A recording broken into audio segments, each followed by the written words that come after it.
Oh wait, I'm on the internet? Okay. Assalamu alaikum wa rahmatullahi wa barakatuh. أعوذ بالله من الشيطان الرجيم. إذ قال يوسف لأبيه يا أبت إني رأيت 11 كوكبا والشمس والقمر رأيتهم لي ساجدين. رب اشرح لي صدري ويسر لي أمري واحلل عقدة من لساني يفقه قولي فالحمد لله والصلاة والسلام على رسول الله وعلى آله وصحبه أجمعين أما بعد. Assalamu alaikum wa rahmatullahi ta'ala wa barakatuh. So today, inshallah, we start the ayat that begin to cover the story of Yusuf alayhi salam from Surah Yusuf. And that starts with ayah number 4.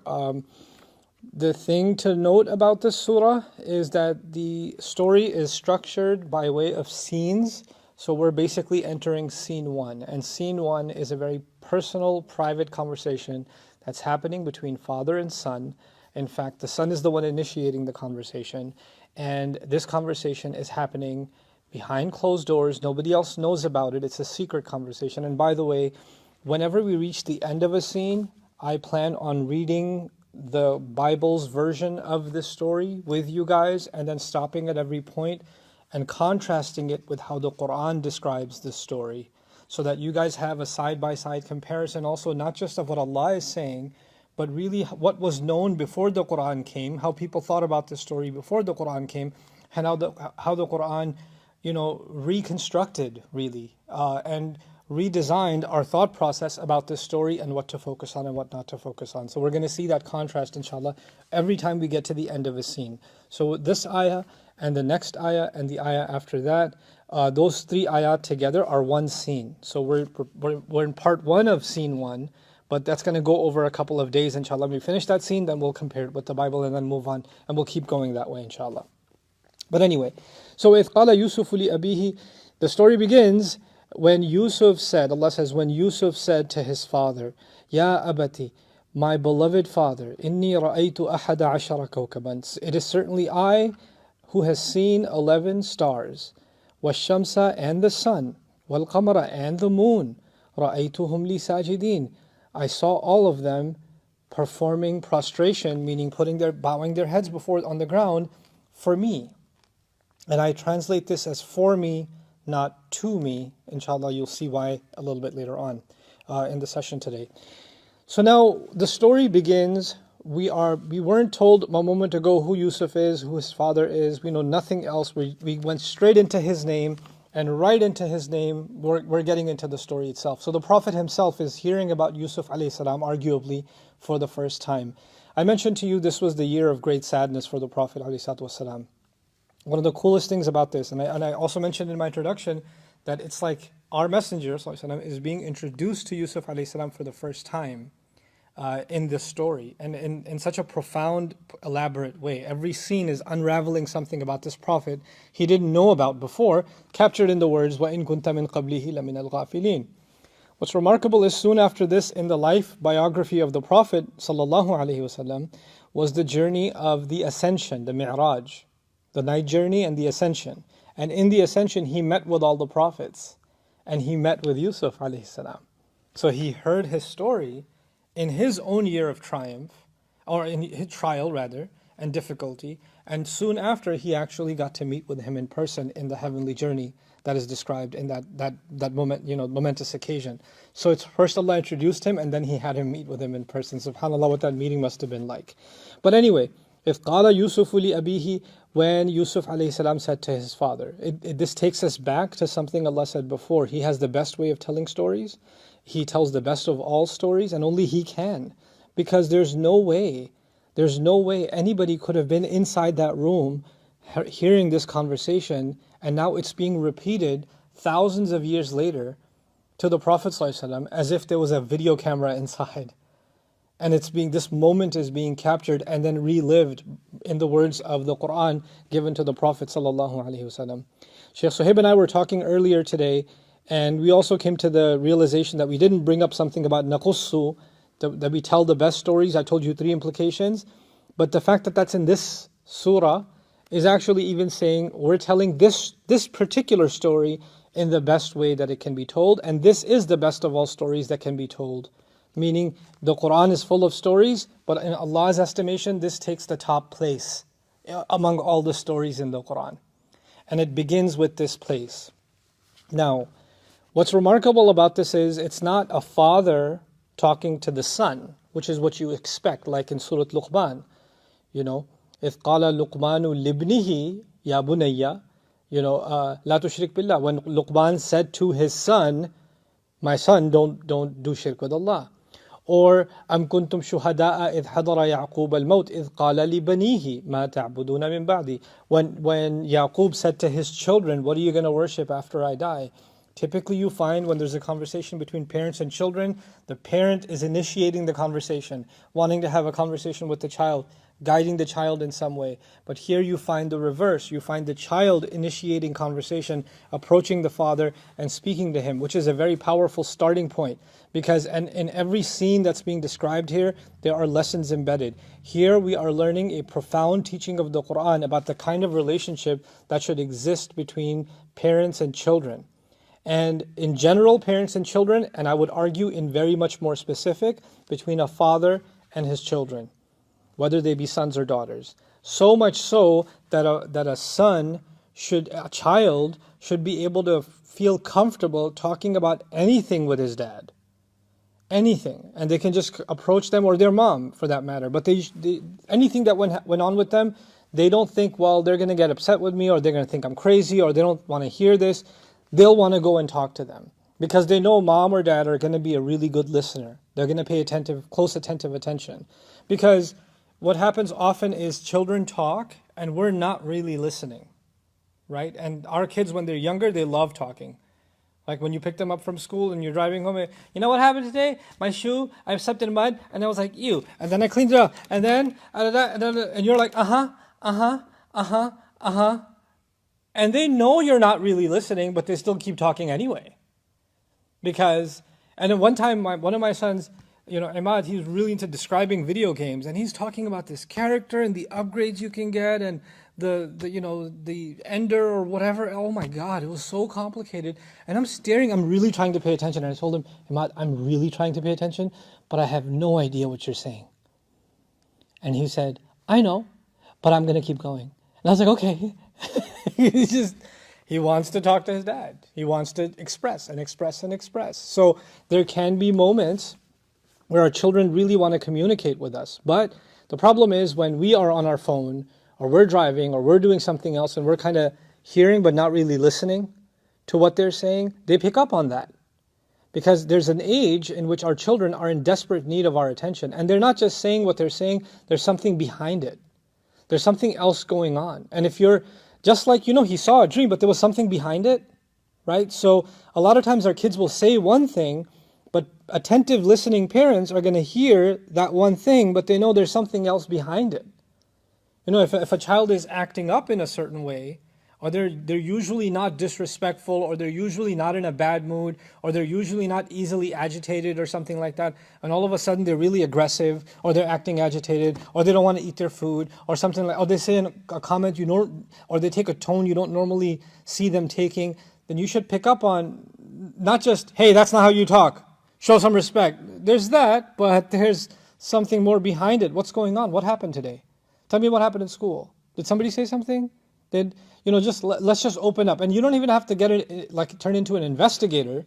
But even if you open up enough comfort where you don't have to ask what happened, your child is comfortable and safe enough with you that they're coming to you and telling you. And this is also guidance for kids. When something's going on with you, you need to be able to talk to your parents. Instead of just, they're not going to listen anyway. One time I told them one thing and they didn't listen to me. Therefore, I don't have to tell them anything because they never listen. Never listen is a bit of a jump, young man, young woman. Young lady, that's not how that works. Just because you feel like they didn't hear you some other time doesn't mean they don't have the right, or you shouldn't take it upon yourself to let them know. A lot of times kids don't tell you how they feel because they feel like they're not going to be heard. But kids should also know you have the right to be heard, and you should go and be heard. You should make the attempt to speak to your parents. And parents, on the other hand, are being given this guidance. What kind of dad is Yaqub alayhi salam that he doesn't even have to tell his son, if something bothers you, you can always come and talk to me. People can say that. Because kids reach a certain age where they stop talking. And they're talking to their friends constantly. Like they're so quiet otherwise. And once they put an earpiece on, or when they're on their phone, and the parent walks by and says, "Who are you talking to?" "Just my friend, just nothing." "What are you talking about?" "Nothing." What do you nothing? "No, nothing, we're just talking, nothing." And hours later you say, "Hey, so what did you guys talk about?" "Nothing. Just whatever." They don't want you in the conversation. They have other people to be in conversation with, now their own friends. So there's a kind of a graph. When children are little, they want your attention, and you're up here, they're fighting for your attention. But as they start growing older, they start making new friends and find more common ground with their friends, and they'd rather be in deep conversation and long conversation and chilling with their friends, and now you're fighting for their attention. And they're like, can I just go talk to my friends? Can I go now? Can I just be with them? And they're in a different world now, and this becomes a very difficult place for a parent to be. But in that transition, which will happen, it happened to all of us. We talked to our friends about things when we were teenagers or 10 or 12 years old that we wouldn't talk to our elders about. Those of you that had parents in your life, those of you that didn't, if you had an elder, a guardian, a custodian in your life, chances are you weren't talking to them about everything, and the few of you that did are very fortunate, because then those caretakers, those parents, those guardians actually did something that's a legacy of the Quran. They raised you, or they took care of you like Yaqub took care of Yusuf, to the point where he made him feel so welcome, so nurtured, so protected, so much of a friend, so much of someone who can relate to him, that he can even tell him a dream he had and talk to him about it. Right? So this is actually a really powerful thing. How do we become someone our kids can relate to? You shouldn't just know that they play video games. You should know what video game, and you know what? You should play with them. You should know. You should know what TV show. You could say, okay, we don't watch any TV, it's haram. Okay, well, what's halal? What do they do that's halal? How about you halal with them? Right? You should know what they're up to, and you should partake in it. And when you're doing something, you should make them a part of it. If you need to go get an oil change, take them with you. If you don't get the gas, go take them with you. Involve them in things that you do. Like, experiences matter more than stuff. Like, our idea of parenting has become buy our kids things. Get them shoes, get them games, get them clothes, get them this, get them that. And they get it, and then they're really happy about it momentarily, and 6 months later they're not excited about it. And a year later they won't remember about those shoes. They're not going to remember about the Eid present. Eid is going to come soon.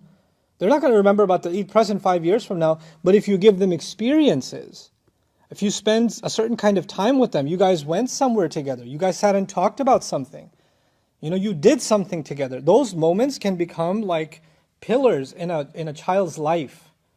Like, if you think, those of you that are adults listening to this, if you think back at your childhood and your time with your parents, right? You barely remember anything about what they gave you at a certain point. Which toy was it? Or which shoes were they? But it may be that you remember that one time that dad had you drive the car and taught you how to do something. Or that one time that mom showed you this or that or the other. Or that one time someone took you somewhere. It was an experience, right? So there's a bond that's built between parents and children by shared experiences, by doing things together, right? And that builds a kind of closeness that cannot be built just by, oh, how was school? Did you eat? Did you do your homework? Okay, bye. Now you do what you do, I'm going to do what I do. And they're strangers living in a house. And when a child is vying for attention, we're not giving it, and they get old enough, and then you come to like some sheikh or at a masjid, or someone you have confused with a sheikh like myself, and you come to me and say, my son doesn't talk to me, what should I do? My daughter doesn't talk to me. People put me in the weirdest, most awkward situations. They'll bring their teenage 18-year-old boy, young man, and say, brother, my son, he's very good, but he doesn't talk to me. And I'm like,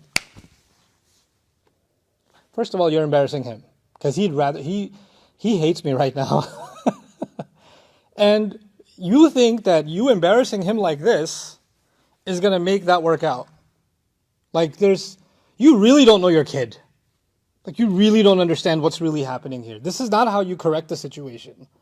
He doesn't need some tasbih pronounced on him, and then I'm going to go, and then he's going to, all your problems are going to get. That's not how this is going to work. There's a communication gap. There's something missing, And this ayah is teaching us that we have to create an environment so beautiful that our kids communicate with us. We're not the ones even vying or trying to communicate with them. And when they do communicate with us, then there's something that needs to happen after that. But right now, let's pay attention to how Yusuf alayhi salam communicated with his dad. He says, Ya li abi. So when Yusuf alayhi salam said to his father, so Allah could have, the Quran's words, nothing's extra, right? So Allah could have said, when Yusuf said, Dad, I saw 11 stars. Now if you say that, Yusuf said, hey Dad, I saw 11 stars. Everybody understands that Yusuf said that to his dad. You don't have to say, Yusuf said to his father, my father, I saw 11 stars. The father is redundant, it's repetitive, isn't it? Even if you take it out, it still makes sense, right? But you notice that Allah said it twice. He said, when Yusuf said to his father, the abihi, what did he say? Ya abati, my beloved father. And then, so the father said to his father, and then the quote has father. Why? Because this is actually highlighting that Yusuf alayhi salam, the go-to for him was his father. The go-to for him was his father. This is Allah teaching us that we need to, again, nurture our children to the point that we are their support, we are their refuge. We're the ones that, like the dua says, Kama Rabbayani Saghira, the way that they ensured I would grow when I was small. In many Muslim cultures around the world, fathers feel like their responsibility is to provide for the paycheck, is to make sure the groceries are taken care of, right? Is make sure if you need to go to a doctor, we'll take you to a doctor. That's it, I'm done. I did my part. Let me go live my life now. I got my family to take care of. I don't need you for did you do your homework? You getting good grades? Okay, then I don't have to take the belt off then. That's the father now. That's all the father is. There's no conversation. There's no closeness. I actually did this a while ago. I surveyed I think it was like 200 young men from different parts of the world. Just casual conversation. It wasn't a survey like a statistical survey. But I just have casual conversations. Hey, what's your relationship with your dad like? When you were growing up, were you best friends with your dad? Like, what kind of stuff did you do with your dad? Well, he took us to the park every once in a while. Yeah, what kind of conversations did you have? We didn't really have conversations. So like when you wanted to talk about something, and really wanted to get it off your chest, who would you talk to? I mean, sometimes my mom, but usually just my friends. And that's like the most common answer. That's the common thread. Here we are taking inspiration from the Quran of what kind of fathers we're going to be. If you're going to be taking the role of a father, what kind of role is that? And by extension, what kind of parent is that? That a child is coming to you. So إِذْ قَالَ يُوسُفُ لِأَبِيهِ يَا أَبَتِي. And then he says, my beloved father. And the added on ta is a common expression of the Quran, but not a common expression of the Arabic language. Ya abi is normal, my father, abi. But you hear ya abati. You heard that extra t in there, the ta in there, abati. That ya abati actually suggests two things. It suggests love and it suggests respect. Those are two separate things, love and respect. Sometimes you can have love for someone, but you're not showing them the proper respect. Sometimes you say you love your dad or you love your mom, but you're still mocking them. Or you're talking back to them, but you still love them. Love isn't enough. You got to show love and you got to show respect. Sometimes you show respect because they command authority. Like, in some places, some households, the father is like a militant commander who walks in. When the general walks in, all the soldiers are like, stand up, So the kids are like living a normal life. Everybody's happy, smiling. Dad's in the driveway. Like, sit straight, stop breathing, act normal. Because when he comes in, he doesn't want to hear a peep from anybody. You don't know what's going to make him explode in anger. So commanding authority is like commanding respect, kind of. Or you're so formal with your father that you can't be yourself. Or formal with your mother that you can't actually even be yourself. It's kind of a very distant relationship, right? What does the country singer say? He's gonna hug his mama. He's gonna shake my hand, right? So, like the mom he's friends with, and the dad he's just gonna shake his hand, because that's not the kind of thing they got going on, Here, you find in the words, Ya abati, he looks to his father with love. And he's a young child. But he's also been taught what it means to respect your father. Because he addresses him with respect. So, both of those things go hand in hand. In order to teach our children respect, we don't have to become dictators. We don't have to become authoritarians. And in order to show our kids love, we don't let them cross the line in love that they start becoming disrespectful and we let them get away with it because we love them too much. No, both of them have to go hand in hand, and that's beautifully encapsulated inside just the way he addressed his dad, Ya Abati. But now he's seen a dream, and this dream is very strange. I mean, the contents of the dream I translated for you, but I'll reiterate them. He's basically seen 11 stars, which is obviously a reference to the night, and stars are only visible at night, so he's seeing the night and he's seeing stars. But along with the stars, what should you see? You should see the moon, right? But he says, I saw the 11 stars, and I saw the sun, and I saw the moon. Now, even the order is kind of odd, because you would imagine I saw 11 stars in the moon, and then later on I saw the sun when the night ended, and I saw the sun. So the sun would be expected at the end, but no, strangely, 11 stars, the sun, and then the moon. Now, some have looked at this in a celestial kind of way because the stars and the sun are both actually stars. They're bodies in heaven that emit light of their own, and the moon is the only odd one out. It doesn't have light of its own. It reflects light, so it's put at the end. I don't believe in a astronomical interpretation of this ayah. What he's basically saying in this sequence is, by this strange sequence, he's already letting us know that he's extremely disturbed by what he saw, and he also knows that though what look like the stars, the sun, and the moon, what look like that, it seems he knows they're not actually the stars, the sun, and the moon. He knows that already. So he saw 11 stars, the sun, and by the way, he has 11 brothers, so it's not rocket science for him to figure out this might be referring to my family. 11 stars, 11 brothers. Then he's got the sun and the moon, that could be my mom and my dad, right? And so, وَالشَّمْسَ وَالْقَمَرِ. And it's interesting, in our personal lives, the role that parents are supposed to play versus the role siblings are supposed to play. Here you've got, I wondered a lot about, this dream that he saw. He could have said, I saw, 11 flowers and 2 trees. It could have been any objects, 11 of anything and 2 of anything else. But of all things, Allah in His divine wisdom decided to show him the symbolism of his siblings and his parents as stars for the siblings, and the sun and the moon as parents.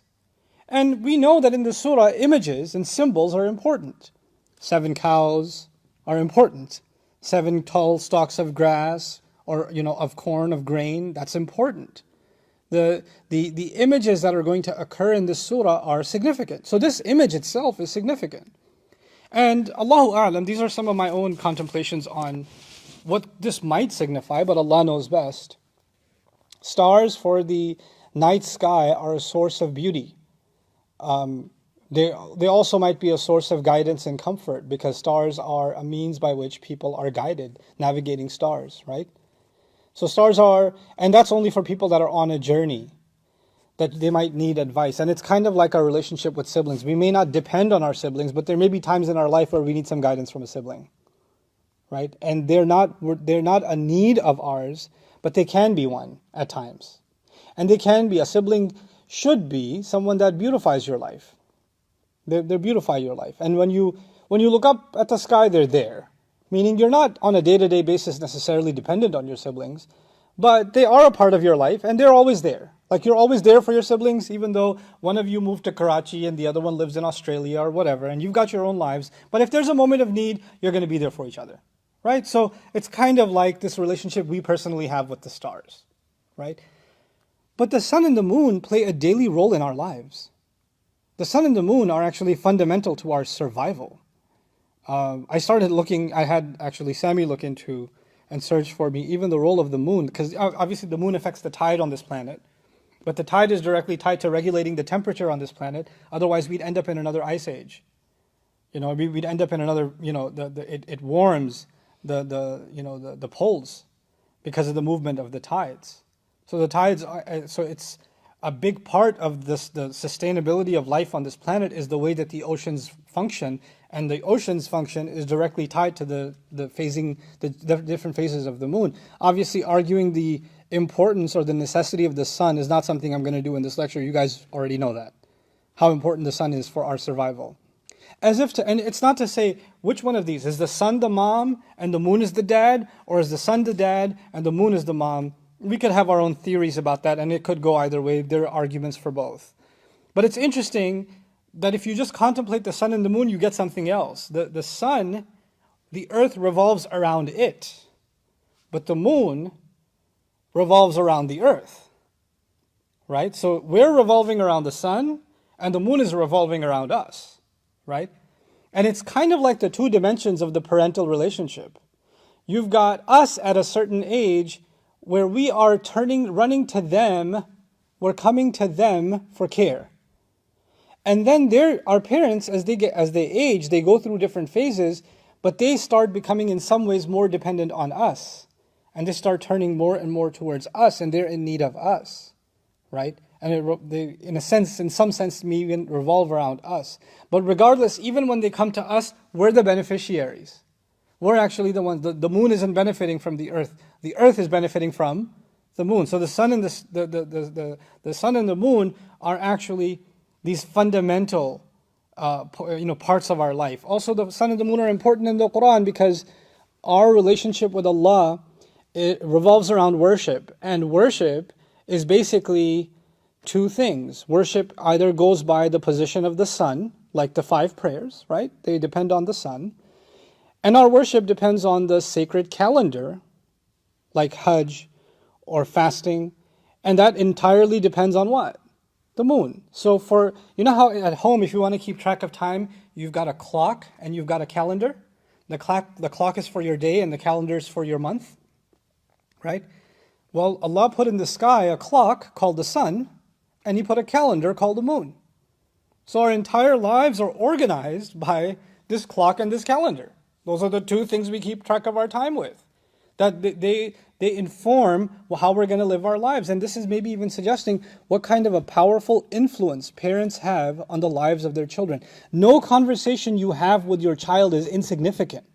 You don't know which one of those conversations might shape the rest of their lives. This is a conversation a dad had with his son after the son saw a dream. I'm pretty sure he didn't think this was the most epic moment of his life. But it's epic enough that it's an ayah of the Quran. From the highest heavens to here, made into Arabic for the final messenger for all of humanity to learn about a conversation that a boy had with his dad about a dream that he saw.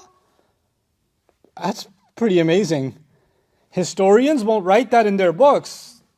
That one time, a boy talked to his dad about a dream. That's not historically significant. Tell me about conquest.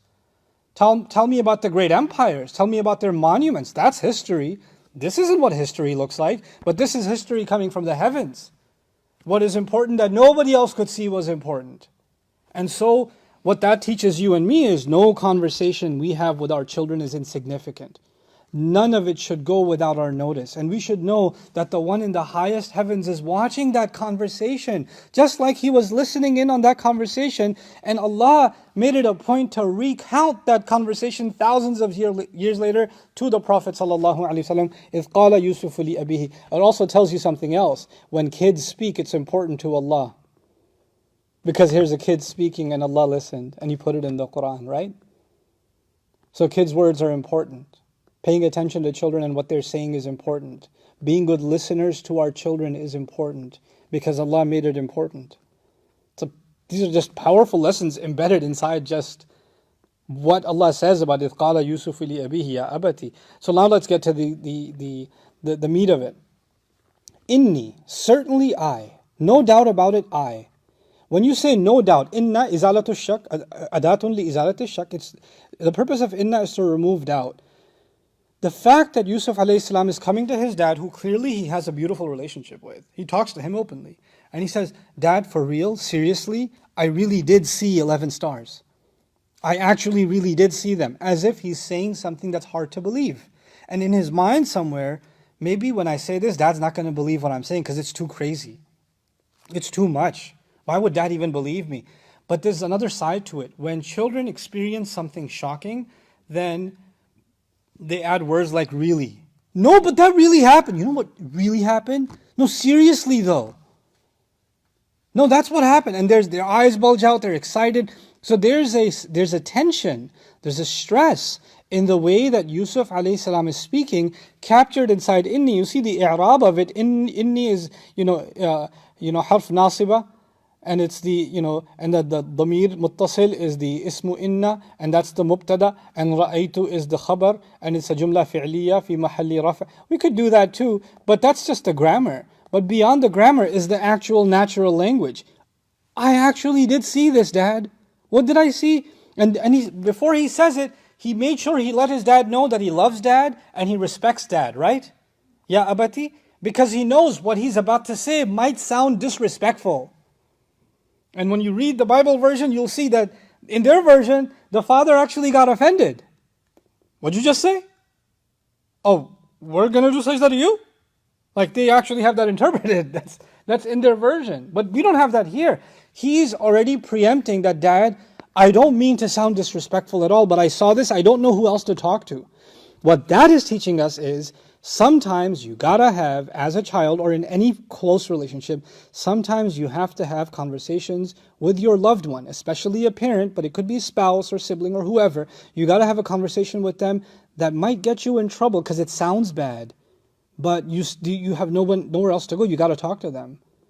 You gotta let them know, as hard as it's gonna be. And there's a 50-50 chance. They might get really mad at you for saying it, but you need to say it. Because there needs to be transparency in a relationship. And when there's transparency in the relationship, then respect remains and love remains. Because transparency helps solve even the most difficult problems. If both parties really want to solve it, then it's only by transparency, even if it's a hard conversation. This is a hard conversation for Yusuf alayhi salam. I saw 11 stars, meaning, let's just interpret it for him. I saw 11 of my brothers. وَالشَّمْسَ وَالْقَمَرَ, and mom and dad. Or dad and mom, either way. But it seems that by the time he got to the moon, he got so disturbed by what he's about to say next, he stopped. Well, he couldn't go on. So he says, I saw 11, it's me actually, I really did see 11 stars, and the sun, and the moon. And there's a pause.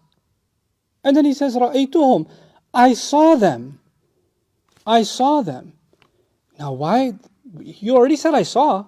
He already said that, right? And now he's saying it again. Why is he saying it again? Now some say, one interpretation is, he said it again because the first time he saw them as 11 stars in the sun and the moon. And the second time he saw them doing something that the stars and the sun and the moon don't do. So it's like, you know what I saw them doing? It's kind of like that. When he gets to that part, you know what I saw? I saw them doing sajda for me. Why to me? Why for me?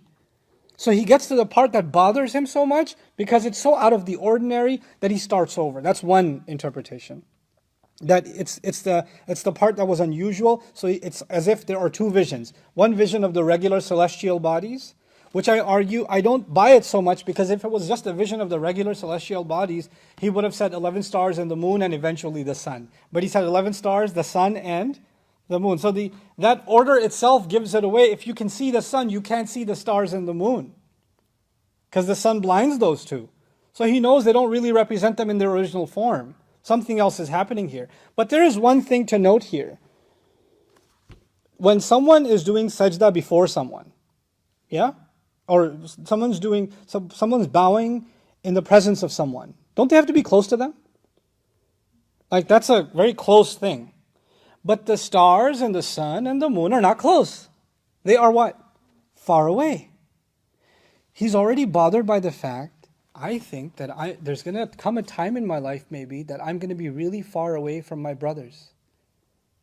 I'll still remember them, but I'll be far away from them. And I'll even be far away from mom. And I'll even be far away from dad. But even though I'll be far away, somehow they'll eventually come close enough that they're going to be doing what? Sajda because of me. Why would they go far away and why would they come back? And when they come back, why would they be doing sajda? This is bothering me, Dad. And now the Arabic of it. رَأَيْتُهُمْ means I saw them. But those of you that study even a little bit of Arabic know that the Arabic pronouns are an interesting study. The plural in Arabic is several different kinds of plurals. The plural for more than one or more than two non-living things, right? غير عاقل, or animals. The plurals for those are either the feminine or the feminine plural. So the skies are either hiya or hunna. Sawwahunna sab'a sama. Hunna means those women, but it can also be used for inanimate objects. Here, we're supposed to be talking about inanimate objects. Stars, sun, moon. So he should be allegedly saying, رَأَيْتُهُنَّ لِي سَاجِدَاتٍ. The feminine versions should be used because non-human plurals are feminine in Arabic. Or رَأَيْتُهَا لِي سَاجِدَةٍ, because they're jam' taksir. They're plural, non-human. And so altogether, I saw them. The word them would have been رَأَيْتُهَا or رَأَيْتُهُنَّ. But the Arabic is رَأَيْتُهُمْ. These are the words of this boy, alayhi salam. He's saying, I saw them. And the word for them that he used is only used in Arabic for people. It's not used for anybody else. So as he's speaking, he's already interpreted the dream. And you could see that the part that bothered him the most, the way he described, okay, my brothers will go far away, but eventually they'll be humbled before me. My mom and dad will go far away, and I'm supposed to be humble to my parents. But my parents are going to be humbled before me. They're going to fall into sajda for some reason for me? Wait, what? I don't get it. And that's the part that bothered him so much that he had to start over. And then he said, and then he couldn't just say the sun and the moon were doing sajda. Like the 11 stars and the sun and the moon did sajda. Because then the sun and the moon, mom and dad and mom did sajda is all too close together. So he replaced the word mom and dad with the word them, which is less painful to say.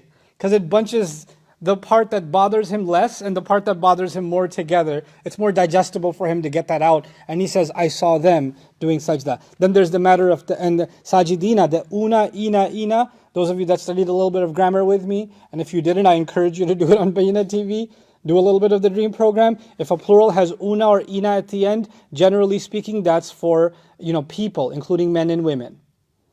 Okay, like muslimuna, muslimina, muslimina. Here you see sajidina, which means he's referring to those who do sajda in the masculine, human plural form, which includes the feminine, which includes the females. But it's not the inanimate, meaning without life. Then the problem is in jumla fi'liya, you say ra'aytuhum. So you say the maf'ul bihi, and that, or you say the hal, and then you say the jar majroor. So the expected sequence in Arabic would have been رَأَيْتُهُمْ سَاجِدِينَ لِي. That would have been the expected sequence. But here you find in the Quran رَأَيْتُهُمْ لِي سَاجِدِينَ. The li is what's called muqaddam. It's brought earlier. When it's brought earlier, what it suggests is, one of its suggestions is a ta'jib. It's a kind of shock. Like, me? Sajda of all things because of me? For me? And I keep saying for and not to, right? So he's bothered by him being the center of attention right now. That's what he's bothered by. And the other thing that's here that really deserves our attention is a theory. I'm not claiming it to be correct. I'm claiming that I believe it to be correct. So I'm giving you a disclaimer ahead of time. This is not the conventional view of most people that talk about the interpretation of the Quran, including our illustrious scholars. It's something I'm convinced of, and I'm giving you that disclaimer ahead of time before I share what I'm about to share with you. I have a personal position on the concept of sajda, of putting your head on the ground in the Quran. I believe that Ibrahim alayhi salam was charged with the building of the Kaaba for the purpose. One of its purposes was that sajda should only be done to Allah.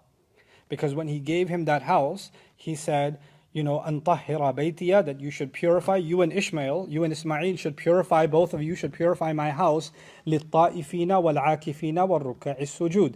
You should purify my house for people who do tawaf of it. They go around it in circles, circumambulate, I don't like that word. It's too big. وَالْعَاكِفِينَ, and those who stay there in devotion and prayer like i'tikaf. وَالرُّكَّعِ, and the people who do ruku'. وَالسُّجُود, the people who do what? Sajda. So you're building my house for all of humanity to do sajda to who? To Allah. Now, in the Quran also Allah says, لِلَّهِ يَسْجُدُ مَنْ فِي السَّمَاوَاتِ وَمَنْ فِي الْأَرْضِ. It is only to Allah that whoever in the skies and whoever's in the earth does sajda. Only to Allah. لِلَّهِ يَسْجُدُ مَنْ فِي السَّمَاوَاتِ وَمَنْ فِي الْأَرْضِ. Okay. But then you find in the Quran sajda that seems to be not to Allah. You find sajda being done by the angels when Adam was created. That seems to be a sajda being done to Adam, not to Allah. Then you've got the magicians, the sorcerers in the story of Musa. They fell into sajda. It seems they fell into sajda before Musa, not before Allah. Then it seems here the interpretation eventually is going to be that they fell into sajda to who?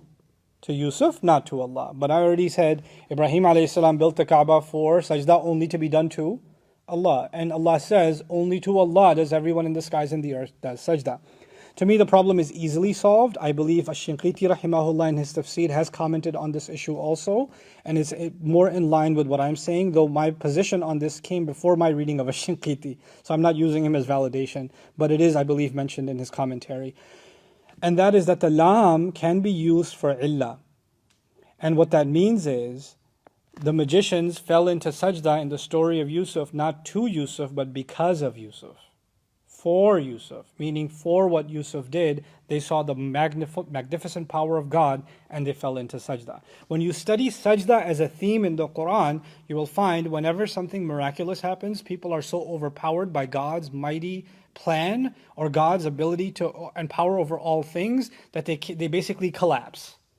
They basically collapse. The angels were commanded to do sajda to Allah because but Allah has created such a magnificent creation that they are in awe of their maker at what He has made.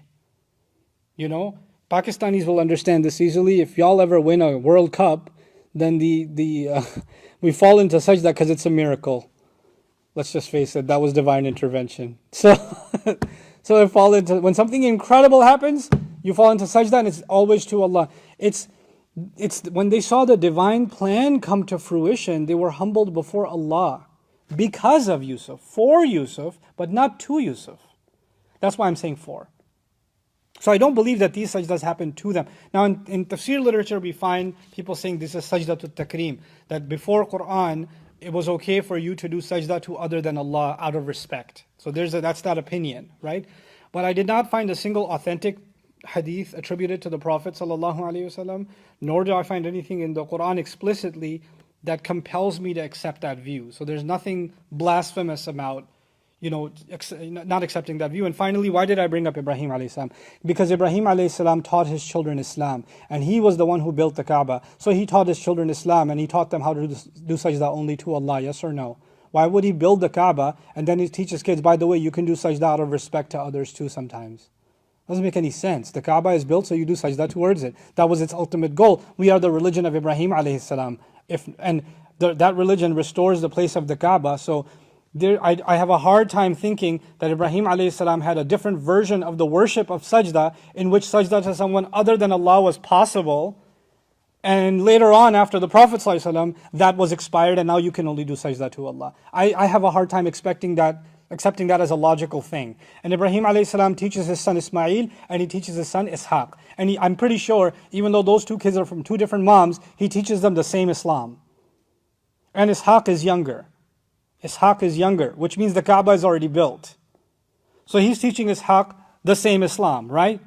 And when he's teaching him the same Islam, Ishaq is teaching his child Yaqub the same Islam. And Yaqub is teaching his son Yusuf the same Islam. So I'm pretty sure, and Yusuf alayhi salam goes into jail and says, I follow the religion of my father Ibrahim.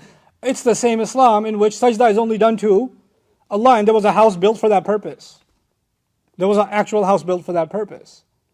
Which is why even generations later, with Musa alayhi salam, when he went into Madian, he already knew what Hajj was. He already knew in the Quran, Thamaniya Hijaj. You're going to work for me for 8 years. The man whose daughter he married, he said, you're going to work for me for 8 Hajj. Where is Musa alayhi salam going to get Hajj from? From the legacy of his father Ibrahim alayhi salam. So that's why to me the sajda is to Allah and to Allah alone. Even in this story. It's because of a miracle, that was granted to Yusuf, but not to Yusuf. That's at least my view. Again, you're free to disagree with that view. But anyhow, so إذ قال يوسف لأبيه يا أبت إني رأيت أحد عشر كوكبا والشمس والقمر رأيتهم لي ساجدين. Dad, I saw that all of them are bowing before or bowing because of me. What is so miraculous about me that they should be doing that to me? I'm bothered by this dream, and I decided to tell this to you, but I don't mean any disrespect.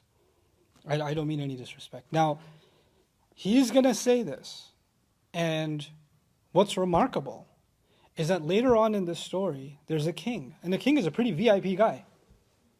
You can't compare the social role of a king to the social role of a child in a village that is the son of a shepherd. It's different worlds. And the king will also see a dream. Right? So you've got a boy seeing a dream and you've got a king seeing a dream. And the king says, this dream is bothering me. Can somebody tell me what it means? Right? This boy saw a dream. He already knows what it means, but he wants to share it with his dad because he can't keep it to himself. Clearly he already knows what it means. He's going to tell his dad. The king sees a dream, doesn't know what it means, and he's going to talk to people. And his people get paid to give him advice.